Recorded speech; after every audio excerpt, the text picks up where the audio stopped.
خلح Hepsi بدري yandı. اذن حش Dağdaki عزيز bütün dağlar yandı.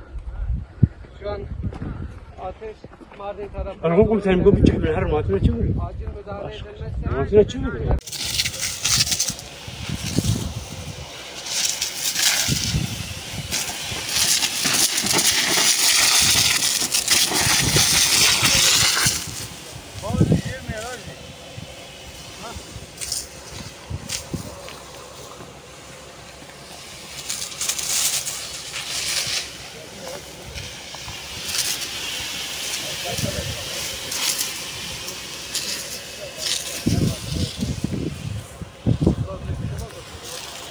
Bence kontrolün altına aldı ya.